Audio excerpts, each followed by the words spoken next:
times when we listen to songs, especially songs like Robert Johnson's Walking Blues, we think it's complex and we think it's difficult. But I'm actually going to prove the opposite. And Robert Johnson took simplistic chords and did things within them that make them sound complex. We're going to break down the song Walking Blues. I'm going to show you exactly what I mean. So, how did Robert Johnson make the guitar sound complex? Well, what Robert Johnson did was played multiple parts at once. Now, what I mean by that is this. If I take the intro to Walking Blues. Now, I could say that that is the solo or the intro, and I'm not adding the bass, but when I add the bass to that,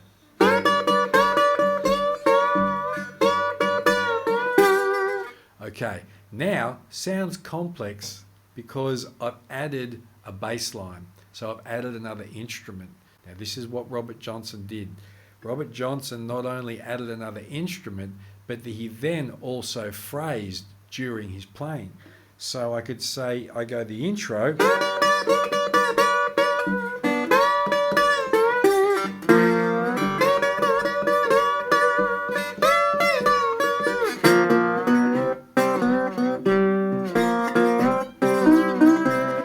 See, when I break into that C chord or that change, now I've also added more of a defined rhythm and I've added more tonal qualities to the music. And I'm adding tension, and this is what great guitarists of all genres, but especially the blues, did, is you create tension within your music. So your phrasing creates a tension, your rhythm changes create a tension. So you attract the audience with that style of playing. And this is why Robert Johnson was remarkable. Robert Johnson's complexity was in his rhythm, his right-hand ability and his strumming ability. And that's where it gets complex. That's what sounds really complex. And I'll give you an example. Robert Johnson used to do things like this.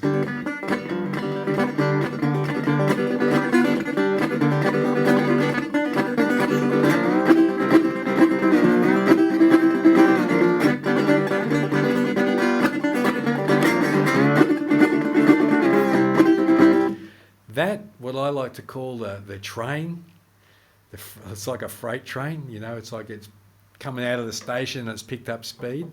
That was the magic of Robert Johnson. Now, not a lot of guitarists, and I certainly can't do it, not like Robert Johnson did it, but that starts to become complex. But that's a very advanced style of playing that you need to clock up your hours to get to.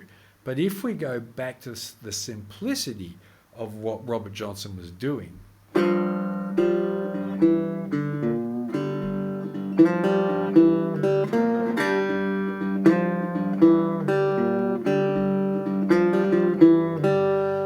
I'm playing my rhythm parts there.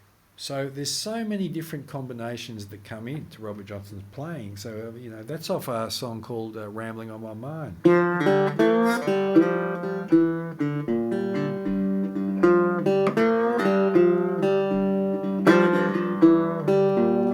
go up to the change. I'm throwing these.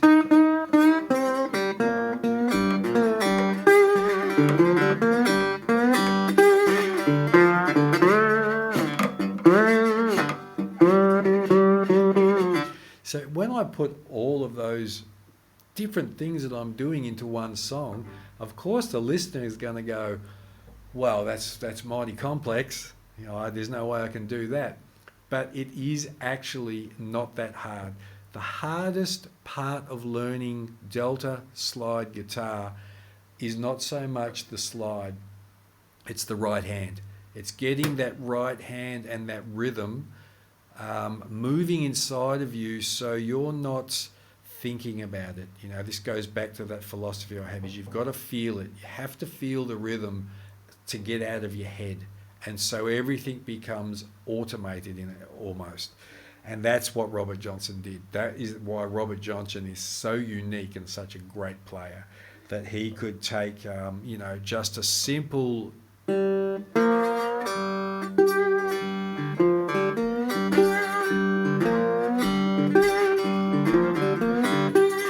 that's a great practice. Is not that that was necessarily a Robert Johnson song, but if you practice this way, and I remember when I was taught this, from when I found out this, you got to make the sound of the train pulling out of the station, you know.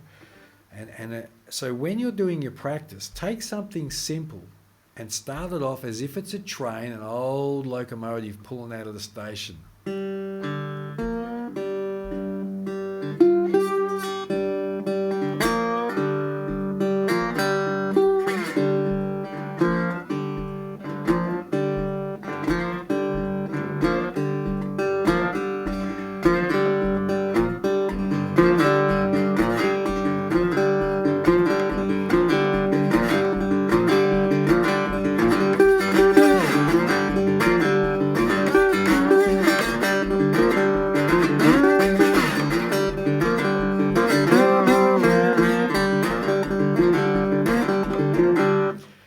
That's a great way to learn. Yes, it gets complex or sounds complex because it's speed and pace always sound complex, but they don't change the very thing that we're doing, and that is taking it slow.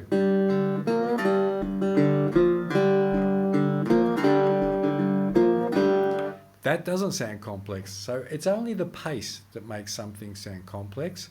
But if you always approach it as the train leaving the station, build up to your speed, then you're going to get your rhythm and that momentum. Just think of it as rhythm builds momentum, okay? That you don't want too much momentum early on because A, you've got nowhere to go, and B, the wheels might fall off. Build your momentum in your practice, take simplistic things and then add to them, and then build your composition or your song. If you'd like to know more about learning slide guitar, I run a full Delta Blues slide course, covers the works of Robert Johnson, of even Muddy Waters style music. There's just the Delta Blues, the early Delta Blues stuff, which I absolutely adore, and it's what I cut my teeth on as a guitarist when I was very young. It's very easy to learn, and there's not a lot of theory. In fact, there's minimal theory. It's more about right hand technique, finger picking and rhythm, and it's a great way to polish your rhythm if you want to increase your guitar skills. There's a link in the description. You can click on that. It'll take you to my website. Check out the website. There's so much content on there. There's a lot of free content. If you'd like to book a one-on-one session, I love to work online live. That's how I teach my students. It's far more powerful than pre-recorded, but check the website out. There's a lot of different things you can click on there that might help you with your guitar playing. I'll see you next session. Bye-bye.